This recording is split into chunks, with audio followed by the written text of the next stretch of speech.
طرقت باب الرجا والناس قد رقدوا، وبت أشكو إلى مولاي ما أجد. وقلت يا أملي في كل نائلة، ومن عليه لكشف الضر أعتمد.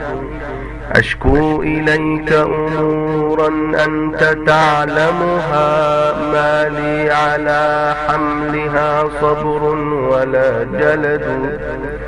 وقد مددت يدي بالذل معترفا إليك يا خير من مدت إليه يد.